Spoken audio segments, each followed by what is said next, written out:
Hello everyone, हम bills of exchange के problems देख रहे हैं बच्चों। और आज के लेक्चर में हम इलस्ट्रेशन नंबर 17 देखेंगे from page number 300। So let's get started. Journalize the following transactions in the books of Apurva. Now, whenever we are looking at the transactions, हमें अपूर्वा के point of view से देखना है. Please remember that. Okay? देखते हैं. सबसे पहला क्या है? प्रशांत एक्सेप्टेंस. प्रशांत ने एक्सेप्ट किया तो प्रशांत के लिए बिल्स पेबल है. सो अपूर्वा के लिए वो हो जाता है bill receivable. For 60 days 12,750 deposited into the bank for collection. So this is a very simple entry, basic entry है. हमारे पास एक बिल रिसीवेबल था 12,750 का, हमने वो डिपॉजिट कर दिया है बैंक में फॉर कलेक्शन. तो हमारे बुक्स में एंट्री क्या हो जाएगी? Bill send to bank for collection account debit to bill receivable. Right, this is a very basic entry. Right, ये आ जाएगा आपको. ओके, चलो आगे बढ़ते हैं. Apoorva sold goods to Kirti for 20,000 and received her acceptance. Her मतलब कीर्ति का एक्सेप्टेंस मिला है for the same amount for 2 months. The bill was endorsed to Rekha. Now step by step समझते हैं. पहला, Apoorva sold goods to Kirti. So in the books of Apoorva entry क्या हो जाएगी? सेल्स की एंट्री होगी. तो Kirti account debit, Kirti's account debit to sales. कितना है? 20,000. 20,000 का सेल्स रिकॉर्ड हो गया अपूर्वा के बुक्स में. नरेशन लिखना है. ओके बच्चों आपको. उसके बाद क्या हुआ देखो, received her acceptance for the same amount for 2 months. कीर्ति ने क्या किया? इसके बदले में पैसा नहीं दिया, एक बिल दे दिया. हमें एक्सेप्टेंस मिला तो हमारे लिए इट इज बिल रिसीवेबल. तो हमारे बुक्स में bill receivable account debit 20,000 to Kirti 20,000. Correct, हमारे लिए ये एक्सेप्टेंस मिल गया. यहां तक क्लियर है? This is very simple. अब आगे क्या हुआ है देखो, the bill was endorsed to Rekha. अब हमने क्या किया है? जब हमारे पास कोई भी बिल आता है, हमारे पास 4 ऑप्शंस होते हैं. राइट, हमने क्या किया? इस बिल को रेखा को एंडोर्स कर दिया. अगर एंडोर्स होता है तो हम क्या करते हैं? जिसको एंडोर्समेंट होता है उसके अकाउंट को डेबिट कर देंगे. तो यहाँ पे रेखा के अकाउंट को हम डेबिट करेंगे. Rekha's account debit 20,000. और क्या हुआ? हमने क्या दिया है? इस बिल को हमने दिया. So to bill receivable 20,000 being bill endorsed to Rekha. समझ में आ गया ट्रांजैक्शन? आप उसे डिवाइड करिए सेंटेंस को तो बहुत सिंपल हो जाता है. एक साथ पढ़ेंगे तो बहुत डर लगेगा कि समझ में ही नहीं आ रहा है क्या हो रहा है. But bit by bit when you divide it, it becomes extremely simple and logical. आगे बढ़ते हैं. Received 30% of the amount due from the private estate of Mukta. Receive हुआ है, हमें कुछ पैसा मिला है. इसका मतलब Mukta is our debtor. Okay, who was declared insolvent. She was insolvent और उसने सिर्फ 30% दिया. मतलब यहाँ पे शायद हमारा कुछ नुकसान भी हुआ है. आगे, मुक्ता had dishonored her acceptance. Her acceptance, मुक्ता का एक्सेप्टेंस था. मतलब हमारे लिए it was bill receivable of 23,850 and noting charges paid were 150. यहाँ पे क्या हुआ? हमारे पास एक बिल था. कितने का? 23,850. This was Mukta's bill. Mukta ने एक्सेप्ट किया, हमारे लिए बिल रिसीवेबल था. हम मुक्ता के पास गए तो मुक्ता ने इस बिल को डिसऑनर किया तो हमें नोटिंग चार्जेस पे करने पड़े 150 रुपीज के. ओके, तो ये जो नोटिंग चार्जेस है, दो वी हैव पेड इट, हम एट द एंड वो मुक्ता से वसूल करेंगे.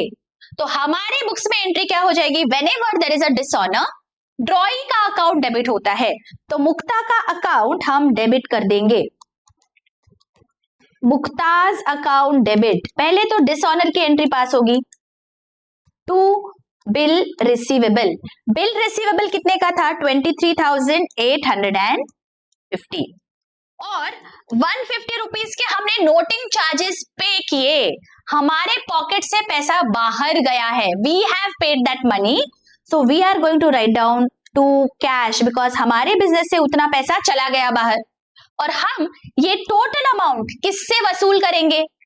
मुक्ता से। सो मुक्ता के अकाउंट को हम डेबिट करेंगे 24,000 से। I all getting this? देखिए यहाँ पे ये जो दिया है Mukta dishonoured her acceptance and noting charges paid, उसकी हमने यहाँ पे अभी एंट्री पास की है बच्चों। पहले तो डिसऑनर हुआ, उसके बाद वो इंसॉल्वेंसी की एंट्री हम पास करेंगे, राइट? डिसऑनर हुआ, she is our debtor for 24,000।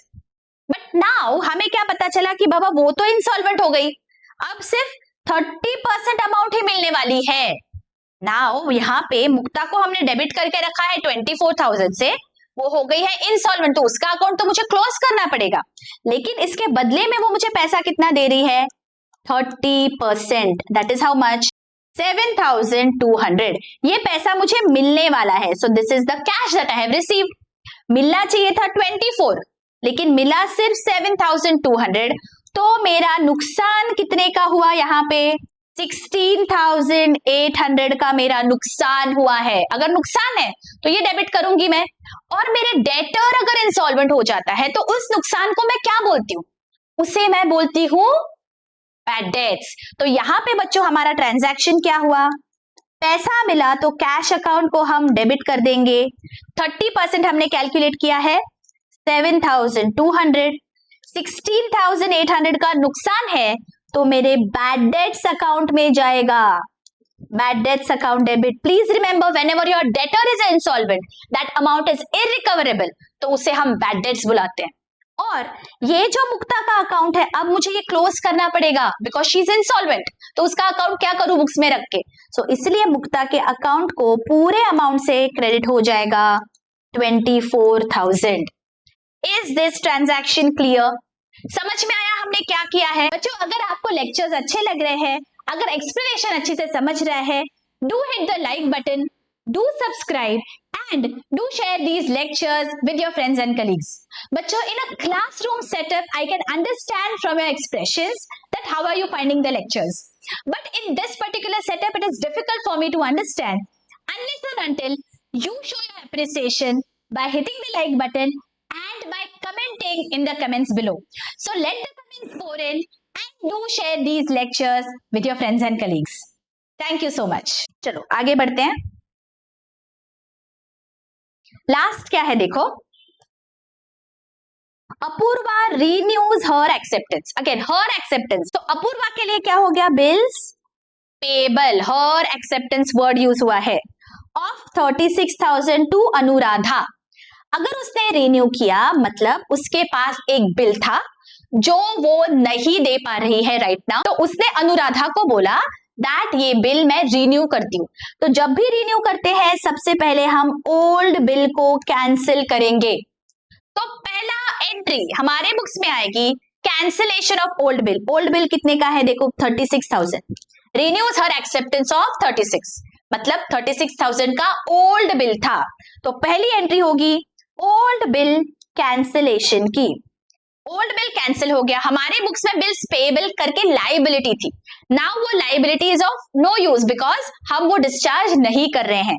तो bills payable account debit to Anuradha. Anuradha हमारी क्रेडिटर बन जाएगी, राइट? अमाउंट कितनी है? 36,000। Being cancellation of old bill, very very important entry.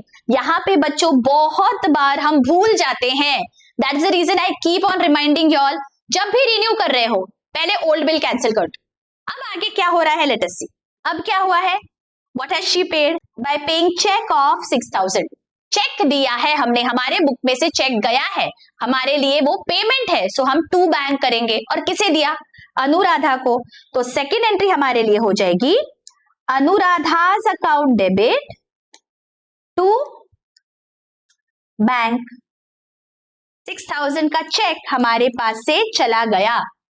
और आगे क्या दिया गया है हमें? And accepting a new bill for 2 months for balance along with interest 14.5%। अब बैलेंस कितना है लेट अस सी। 36,000 का ओल्ड बिल है, देखो यहाँ पे 36,000 का ओल्ड बिल है, हमने पेमेंट कर दिया 6,000, तो बैलेंस इज 30,000, करेक्ट? अब इसमें हमें 14.5% का इंटरेस्ट कैलकुलेट करना है। कितना आ रहा है, कितने महीनों का है, देखो 2 months है ना। सो 14.5 for 2 months, this is how much, 725. Now this is interest that we have to give to Anuradha. Please remember, we are in the shoes of Apurva. For us, this interest is an expense. तो interest को हम debit करेंगे. Please remember, we are in the shoes of Apurva. Apurva के लिए ये interest expense है, तो हम interest को कर देंगे debit. Interest account debit to किसे देने हैं इंटरेस्ट, देना है अनुराधा को।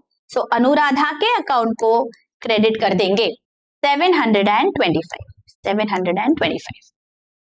प्लीज रिमेंबर, बहुत बार हमारे लिए इंटरेस्ट इनकम होता है because we are the drawer in most of the cases, लेकिन in this particular transaction we are the drawee. Okay, हमारे लिए ये बिल्स पेएबल है, तो ये जो इंटरेस्ट है दिस इज आर एक्सपेंस, इसीलिए हमने इंटरेस्ट को डेबिट किया है। This is interest due. अब जब नया एक्सेप्ट होगा बिल, वो कैसे होगा, balance amount that is 30,000 plus 725 interest, so total amount will be 30,725।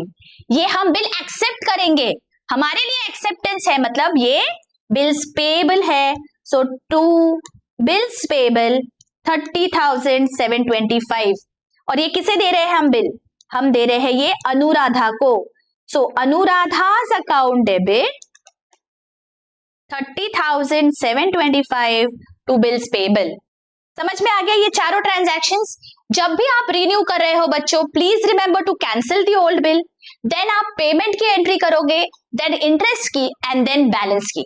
Okay, ये 4 पॉइंट्स आपको हमेशा याद रखना है, तो कोई भी गलती नहीं होगी। आई होप यहाँ तक आपको बहुत ही अच्छी से लेक्चर्स समझ रहे हैं बच्चों। अगर अच्छी से समझ रहे हैं lectures, don't forget to hit the like button, consider hitting on the super thanks button and do share with your friends and colleagues. मिलती हूँ आपको अगले लेक्चर्स में। Till then take care, bye bye.